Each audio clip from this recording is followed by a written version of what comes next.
Hey guys, it's me, Holly Madison. Can you hear the helicopter over my house, by the way? I hope you can.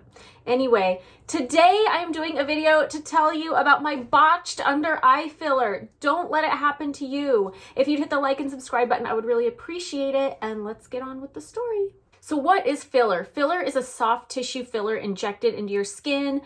And it is supposed to make you look more youthful. It can make your lips bigger. It can make your nose a different shape. I mean, if any of you follow Dr. Orion on Instagram, you've seen like nose jobs happen just from filler. It's really crazy. And filler, when I was younger, was something I was always scared of. I thought it would make your face look really bad because, and I don't want to say this in like, I don't mean this in like a hateful way or a way to like make anybody feel bad, because anybody, when they go to get some kind of cosmetic procedure, they only have the best intentions. Everybody wants to look their best. And usually they only want to look their best because they want to feel love, or they want to feel acceptance, or maybe they want to get further in their career or whatever. Everybody has good intentions. So when I say I would see somebody and their face looked wonky, it's not, and I would never say a name or say who that was, but I don't mean it like that's a bad person or to be mean, if that makes any sense. But we do, you know, we all see things in our world and we see people who look a different way, and sometimes we want to look like that, sometimes we don't. So I used to see, when I was younger, older women who had obviously had things done to their face, and who knows, maybe people look at me and they're like, I don't want to get that done. When I'm going to tell you about my botched under eye filler, you're not going to want to get that done. So anyway, when I was younger, I would look at older women who had obviously had things done to their face, and sometimes they would look a little off. Like you would just kind of guess, well, I don't think that was the look they were going for when they went into the doctor's office. And when the face looked a little off, I always assumed it was because of filler. I didn't really know, but sometimes you would just see people with like cheeks that were like oddly puffy and didn't really match the rest of their face, or just different weird things or weird bumps. I always just assumed it was filler. Now, of course, I don't know. Case to case, it could have been a different thing for different people, but I always thought filler was like this super scary thing, never wanted to get it. And even when people got their lips done back then, it never looked convincing. It was always, you know, techniques are so different now from what they were back then. People always looked like they had the duck lip. It was always like, I can't even really do it the way it was, but it never looked convincing. And everybody wanted big lips back then. Everybody thought they would look like Angelina Jolie if they got their lips done. And it always looked kind of crazy. So anyway, I never wanted filler until more recently, because techniques and probably products too have changed so much. In case you didn't know, there are different brands and different types of fillers you can use on your face. I'm not an expert on all of them or how they are different. I'll tell you a little bit how one of them was different, the one that didn't work on me, as we get into the story. But techniques have changed. Like if you look at Kylie Jenner's lips and how they were kind of like created to take up more space on her face, that's not how it looked back in the day when people were getting their lips done. It usually, like, they always protruded out and they looked very fish lip. Like techniques were just completely different back then. So more recently, I started to think maybe I would give filler a try. Just so you know, if I'm looking a little bit off today, not the same as my other videos, two things going on. One, I just got microblading done, which I'm really excited about, but I haven't healed yet, so my brows are maybe not where they're going to end up being. Maybe they're a little darker or scabbier or whatever. And also my hair is like two different colors, because let me tell you, you know, sometimes we who bleach our hair, we get a little brassy, which I certainly do because my hair has a ton of red undertones. It's really, really dark brown, almost black, but it has a ton of red undertones. And unfortunately, like a lot of toners and purple shampoo don't work on me. But me, never learning my lesson, decide I'm going to try a new brand of purple shampoo. And I mean, I guess it works on other people, but for me, what always happens with purple shampoo is when I put it in, it doesn't do anything to the brassy pieces. But what it does do is it sticks. Let me find a good piece. I don't know if it's translating as well as what it is in real life. Like I'm looking in the monitor and it doesn't look as drastic to me in real life, but this is like a very light shade of lavender violet in real life. I even tried to use a clarifying shampoo to take it out after I saw what happened. But what happens with me with purple shampoo is like the parts of my hair that are already a nice light blonde, the purple gets sucked up into that and it turns that hair lavender, but then doesn't do anything to the brassy stuff. So I don't know why I even try. So anyway, I have 2 different color hair and my eyebrows are crazy. But back to my botched under eye filler. So cut to years and years later, I start thinking maybe filler is something cool that I want to try. And we go into the great 2020 lockdown. And I hate saying it was stressful for me, but I was stressed in my own way. For the very first few months of lockdown, I was homeschooling my daughter. I felt like I was failing terribly at it. I probably was. And my mom homeschooled me in kindergarten, and I was just like my daughter is to me, and I don't know how she did it. Also, I was stuck in one city. My boyfriend was in another. I didn't know when I was ever gonna see him again. I was feeling stressed. And I've always had like a tear trough, kind of a dent under my eye, but the dents got bad with the stress, so bad. And this was also around the time I first started filming my YouTube videos about 6 months ago. And I couldn't like stop looking at myself in the monitor and thinking, oh my God, it looks like somebody took an ice cream scoop and like scooped out under my eye. It looks crazy. And I think because I was already under stress from the lockdown, I was starting to go a little bit manic and crazy and started to get desperate. Like I had to fill these under eye circles. Like this was my mission. Like I wanted to look rested and youthful in my YouTube videos, not like a zombie that crawled out from the graveyard. But of course, with everything closed, I couldn't go to my usual place. You guys know, if you follow my Instagram story, that I'm at the med spa quite regularly. I go to one called Advanced Aesthetics in Las Vegas, and they are not the people who did my botched under eye filler. Let me make that clear, not at all. In fact, they're like saving me from it now.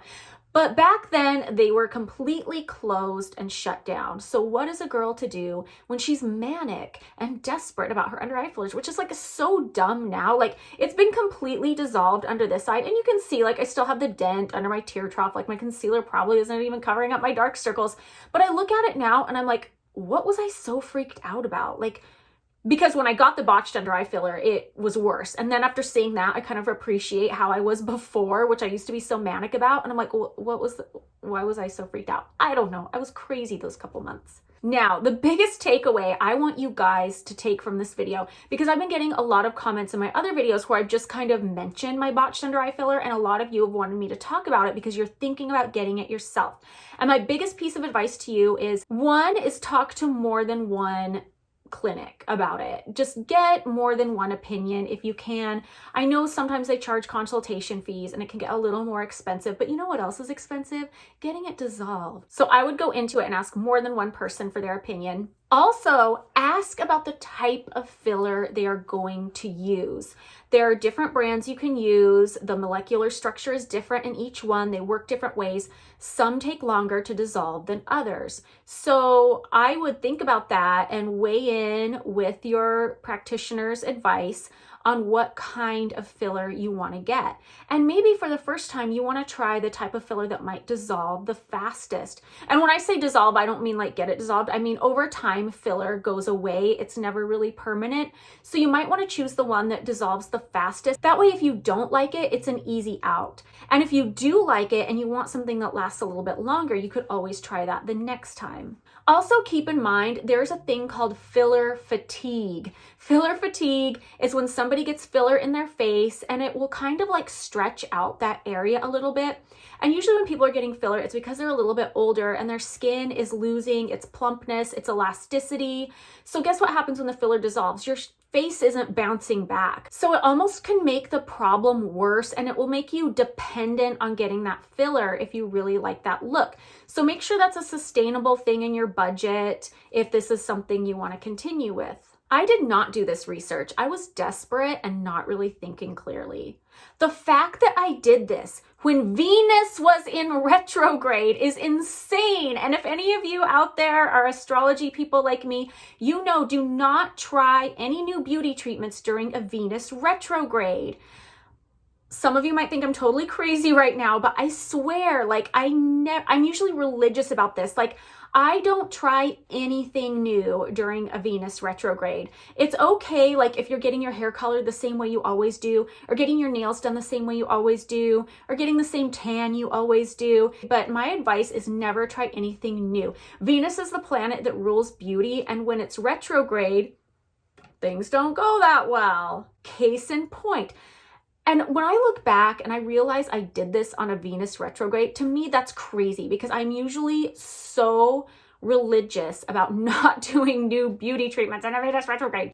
Okay, so for those of you I didn't lose with my crazy astrology rant, I made an appointment to get under eye filler during like the last day of a Venus retrograde. I think I was like rationalizing in my mind. It's like, well, it's the last day. Like the retrograde won't be that strong. When in reality, you need to wait until Venus is like back in full speed before you try anything like this. I mean, like, why was I so desperate? Like I had to get it done that week. I don't know, crazy. So why did I do it the way I did, you ask? Well, my usual place was closed. Most places were closed, but I knew there was someone who was able to do it because they were doing it at their house. And I knew this because a friend of mine who got Botox, and if you're watching, you know who you are, you look fabulous. That's why I even went to these people. Didn't work out so well for me. Anyway, I think she just had Botox with this person at the time, but her face just looks so natural, not frozen in any way. I'm like, these people know what they're doing.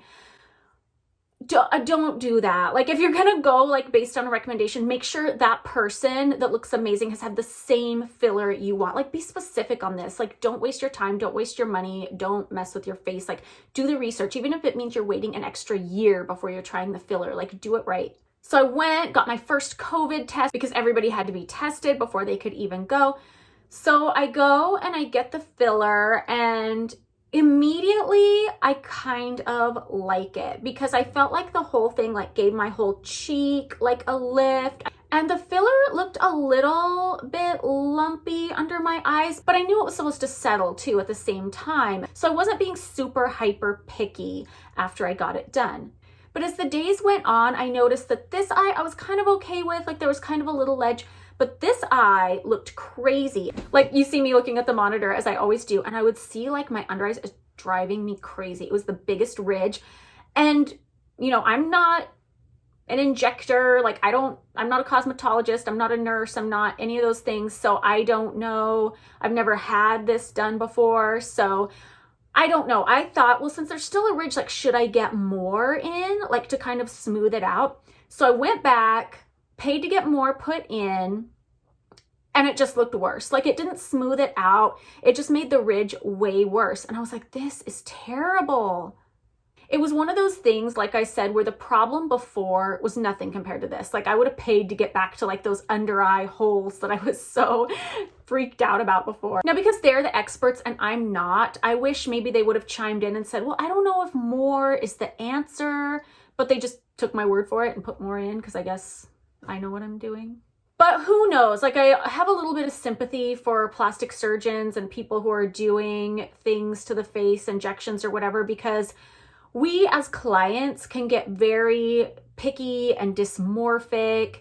And one reason you really want to be careful with any kind of plastic surgery or injectables is because you don't get a refund if it doesn't turn out. Like if it turns out botched, you're just kind of stuck with it, which sucks for the consumer. But I can kind of see where the practitioners are coming from because people get so nitpicky and dysmorphic that if people offered to do like, okay, I'll fix it for free if you don't like it, all they would be doing is free fixes. Because one thing I've noticed is people who start to get plastic surgery, they just like nitpick and nitpick and nitpick and it's never good enough and blah, blah, blah, blah, blah. But because I had gone there 2 times, I didn't like the results. I decided, you know what, I'm just going to have to get this dissolved. But I didn't want to go back to them because I didn't like what they did. So I didn't really trust their judgment. So finally, my regular place in Vegas was open again and I was able to go get the filler dissolved. And I was told by my regular people that the filler that these other people used under my eye should not be used under the eye. They used a filler called Voluma, and I was told that the molecules in Voluma are so tightly bound, there's just very little movement. And in this area in your face, there's a ton of movement. You're smiling, you're moving your face. It's like, This is like the first place like Botox will dissolve on your face, for instance, just because it shows the most movement. So it's just not the filler you should use under your eyes, according to who I asked. And don't ask me what you should use, because I haven't gone back to the thought of, well, I haven't done that research because I was so freaked out by my under eye filler. I haven't thought about getting it again. Maybe one day I'll try something different. But definitely ask around. Ask what the pros and cons to each type of filler are. Make your decision wisely. Think about it for a while. There's no harm in waiting. It's not going anywhere. So I had hyaluronic acid injected into this area to make the filler dissolve. And I've done that 3 times and it's still not completely gone. It's mostly gone. It's made a huge difference, but I am going to go in next week and ask for another round because it's still there. Now, I think a lot of us have the misconception that it's so easy to dissolve filler. We've all seen that clip from the episode of Keeping Up with the Kardashians where Khloe got filler that she didn't like and then she had to go get it dissolved. So I think we all think that it's just as easy as that. Like if you don't like your filler, just pop back in and get it dissolved. But take it from me, I had to do the dissolve 3 times and it's still not completely gone. Hopefully it will be completely gone by the 4th time. So choosing to get filler is not a decision to take super lightly. Like take your time, do your research. If I have to say that 5 million times during this video to get somebody to do their research, so be it. So yeah, I'm going to be doing a lot more on-camera things coming up the next couple months, and I'm really hoping to get this little last bit dissolved so I'm not self-conscious of it anymore. And as far as getting filler ever in the future to fill like the under eye tear trough area, I might do it, but I would be so cautious and do so much research and have to see so many before and after pictures. Like it's not something I would rush back into. So I hope you learned something from my story. I hope if you're interested in getting under eye filler that some of the information based on my experience could be helpful to you. And please let me know in the comment section what type of video you'd like to see next. Also tell me like your worst botched cosmetic experience because I want to know. So yeah, let me know. I will see you guys later. Have an amazing day.